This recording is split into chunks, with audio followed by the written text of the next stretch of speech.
Chapter 4, Diversity at Work. Let's talk a little bit about diversity in the workplace. And this chapter actually dovetails nicely with the last chapter 3, so we can build upon and extend some of what we discussed in the last chapter. I'd like to begin by quoting Cassio. He says, "The challenge is to create a work setting in which each person can perform to his or her full potential and therefore compete for promotions on merit alone."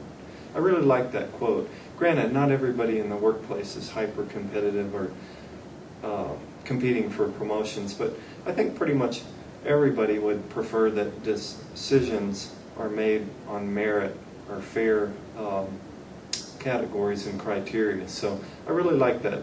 So that's a good characterization of the manager's task. You might think about that and think about whether that's a good way to characterize your tasks as a boss, to create a work environment in which each person can perform to his or her full potential, and then decisions are made on merit.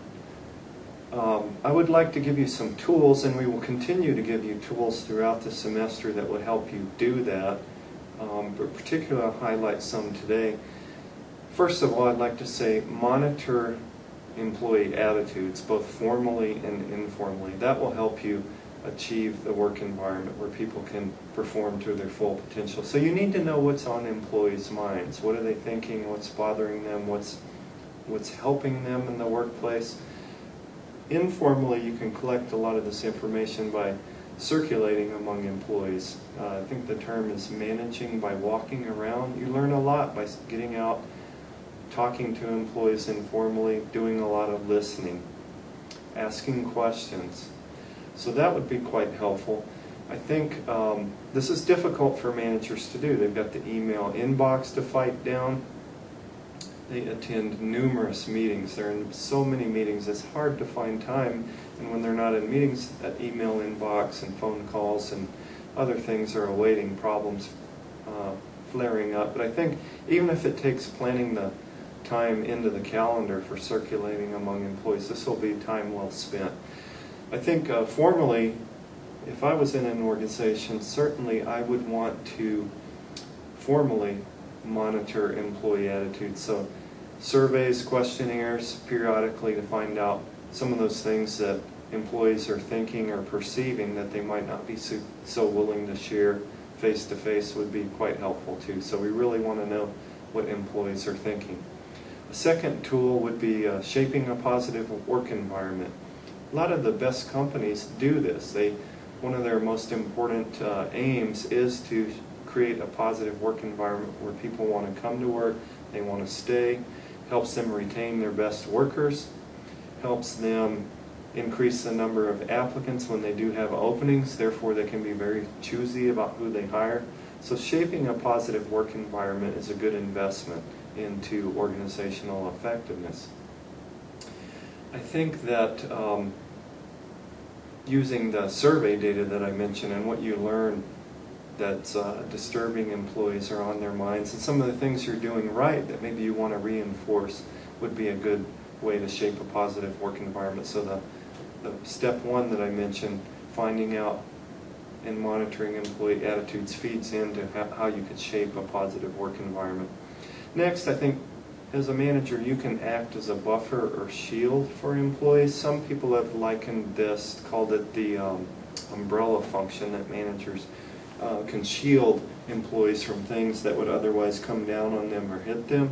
Not in a bad way, in a good way. In other words, in my own research I found that one of the managerial behaviors that was associated with lower levels of employee stress was acting as this buffer or shield, protecting employees from unnecessary interference that interferes with them performing their job. So most employees are there to get work done. They want to focus on their job. They tend to take their job seriously, and if the manager can prevent some of the interferences that would otherwise prevent that, employees see that and they appreciate it. And then I think maybe more close to the topic of the chapter, diversity, I think as a manager it's quite important for you to make it clear that isms are not tolerated. Isms are unacceptable. Okay, what am I saying here? Isms. ISMS. Here are some examples. Ageism, sexism, racism, elitism, favoritism. Those are all isms that you need to step up and say, these are not acceptable. I will not tolerate this, nor will I exhibit these kind of attitudes. So we have to be conscious of our own issues to guard against. We have to watch for these things in the workplace. And again, back to what I said for the last chapter, if we encourage open dialogue and seeing things through other people's eyes, what it's like from their perspective, we can help stamp out some of these isms that are inappropriate. Guarantee those isms are a good way to encourage lawsuits or to encourage unions to come into your organization and organize your employees, so that you will no longer be managing just your employees. You'll be dealing with a union that's seeking to protect employees from many of these isms. I think it's important for me to point out that a lot of diversity and equal employment opportunity in the past has focused about, the slang term is a level playing field, making everything equal for all employees so that they can compete for those promotions on the level playing field is the metaphor.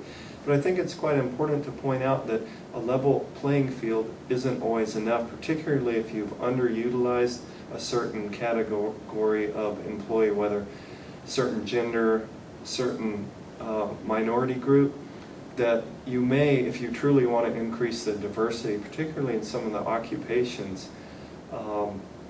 that are less well represented with minorities or certain genders, you might need to do more than just level the playing field. So it's important in some situations where your organization is deficient in terms of minority groups, it may be necessary to compensate for educational or skill deficiencies by providing specialized remedial training. In other words, members of disadvantaged groups may need compensatory action to meet the standards of competition. So before they can compete on that level playing field, there may be some of this compensatory action in terms of education, skills, upgrades to get people ready for that level playing field. I think the U.S. military provides a good example of this. The U.S. military strongly feels that they're better off with a diverse workforce, and I believe they are. I've seen this firsthand. I'm a military brat, so that's slang for my dad was in the Air Force, and the military has been is much more integrated than U.S. society in general right now, and it definitely increases the effectiveness of the military to have these different groups represented. And so the military does have a lot of lessons learned, best practices, things they know that work and don't work in terms of making diversity work. And they find that this compensatory action to enhance diversity can be quite helpful. So an example, even back to the late 1970s when I was in high school, I was applying to the military academies, and so was one of my friends. He was part Hispanic, and I think at the time Hispanics certainly would have been underrepresented in the Air Force officer corps. So my friend didn't score real high he was quite smart at math, but he wasn't scoring so high on the English part of his aptitude scores. So the Air Force Academy has a preparatory school. In other words, there's a whole separate school, and it's there to help people get ready to upgrade their knowledge and skills so that they'll be able to successfully complete the Air Force Academy. So instead of getting selected directly into the academy, he was into this, I think it was a one-year prep school to get his skills up, particularly in English, so he could compete. So this would be an example of the military. They do not lower standards. They do not do things like say, well, we need more women or we need more minorities in this particular vocational group, so we'll just kind of lower the standards for that particular group, whether it's white males or whoever. They don't do that. But if they do need to increase diversity in some vocational group, they will do the remedial efforts at lower levels to upgrade the skills. So I think I'm probably over elaborating that point. Enough said, but just something to think about in certain instances. Probably not going to be necessary at most companies, but could be helpful on some occasions. I'd like to go back to a basic question. Why do you want a diverse workforce? And I think Cascio does a good job on that, and he gives some pretty searing examples. For instance, I think it was the Doritos example where having the diverse employee group help come up with new products. So these kind of things make a lot of sense. I think so having a more diverse workforce can, not necessarily is, but can be helpful with your customer base. And I think heterogeneity or more diversity can be helpful in problem solving. I think we have to be careful though, having looked at a little bit of the research on heterogeneous versus homogeneous groups and problem solving. It's not as clear as you might think. So a knee-jerk or simplistic reaction is that a more diverse group is going to be better at solving problems because they bring more diversity in thought, more diverse ideas. And a lot of times I think that is true. It depends on the situation and on the decision.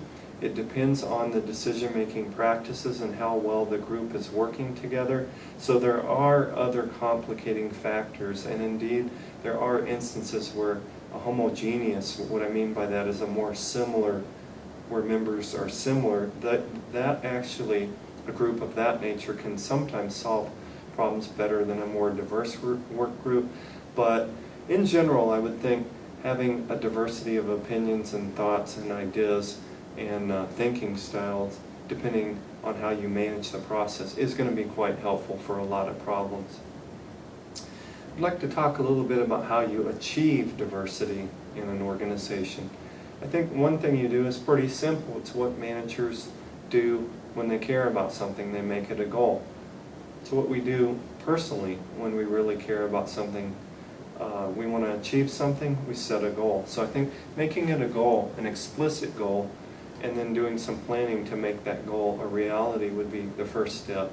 I think adopting a long-term perspective, realizing that increasing a diversity in your workplace may take some pre-work, it might not happen overnight, may be difficult. So not being impatient, being realistic, having a long-term perspective will be helpful. I would start with the environment. What do I mean by that? Well, I think in certain instances, organizations have realized they needed a more diverse workplace, so they'll go hire somebody that's different from most of the existing people in the organization. A lot of times they haven't done the pre-work that I mentioned.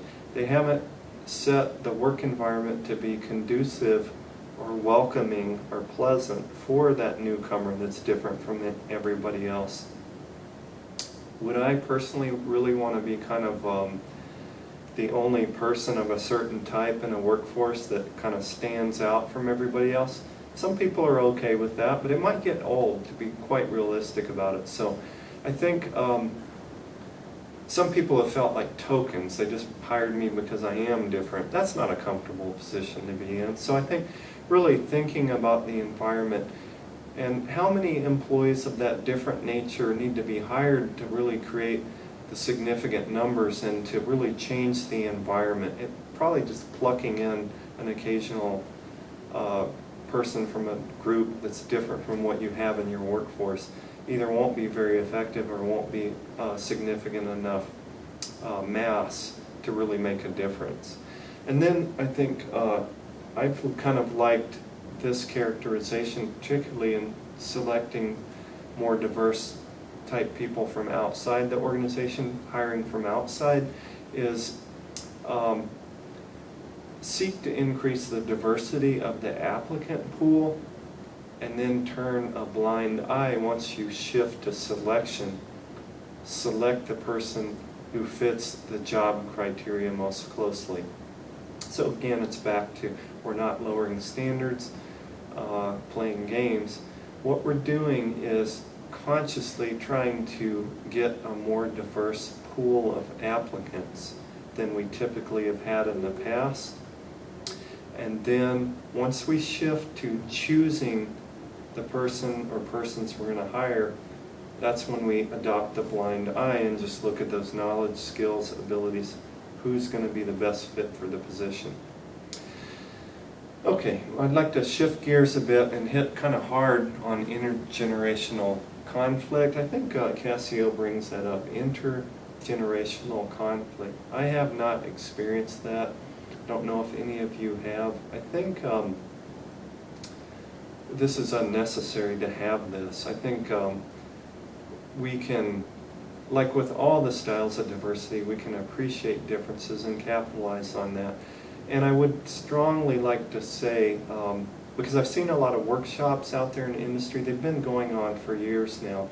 I'm slightly tired of seeing these workshops on the generations. Here's what Gen X employees are like, Gen Y, millennials, boomers, and they have these lists of characteristics. I think there are going to be quite a few people from those different generations who don't fit those stereotypes. So even though a lot of that might be true, these differences, I think overall this is overdone and oversold and oversimplified, certainly. So please, if you find the information on how to manage generations differently useful, pluck what's useful from it, but be really careful, because I think the stereotypes can kick in.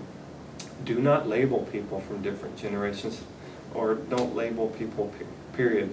So I would like to say that I think I will quote a study I saw. Actually, it was a conference paper that just really struck a chord with me. This researcher said that the current managerial literature advances a number of stereotypes associated with various generational groups, which may not always be supported by empirical evidence. Studies show that even when certain differences among generational groups in the workplace have been found, these may relate more to age rather than generations. So I would like to make a point. One of those generational differences I see is, I can't remember if it's, I think Gen Y, they're always talking about how adept they are with technology. And they're on the cutting edge and know how to use stuff people my age don't even know how to use. Again, there's some truth to that, but I remember, I'm a baby boomer, so that's my generation. When I was a young employee, just when I had a summer internship at General Motors, when I was in my 20s, I was kind of a technology whiz. So is technology associated, technology adeptness necessarily associated with millennials, or is it younger people oftentimes, again with exceptions, younger people tend to be more on the cutting edge of technology. I was on the cutting edge when I was young, I'm not now. So I really agree with that point that in some cases these differences may relate more to age, chronological age, my age as a person, rather than which generation I'm in.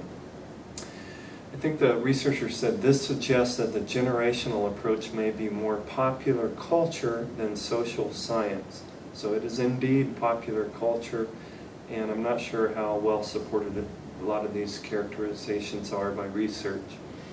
People should be managed according to their individual differences rather than relying on generational stereotypes. Know your people. Don't focus so much on the generation they're from. So the managerial implication to me is, again, know your employees and don't fall prey to stereotypes and simplistic thinking or models. That's what you're getting your MBA for, to bust out of some of the simplistic thinking that other maybe less educated people have fallen prey to or succumbed to. So, all right, I would like to say that, again, one way to achieve diversity is to take it seriously, to set goals. However, I would say be very careful about the goals you set. The reason I say that is personal experience. I know that you have to be careful with any goal that you set, because people, particularly if that goal is linked to rewards, such as bonuses. When I worked at Westinghouse, I believe within my division, one of the goals was to increase the number of female engineering managers, which is a good, admirable goal. Certainly females we're definitely underrepresented among the engineering managers in my division. However, I think the goal probably was written something to the effect of increase the number of female engineering managers by 15% by 2012 or something like that would have been probably how it was written. And since the senior managers' pay was linked to achieving that goal, in other words, if they achieved that goal, their bonus would be bigger.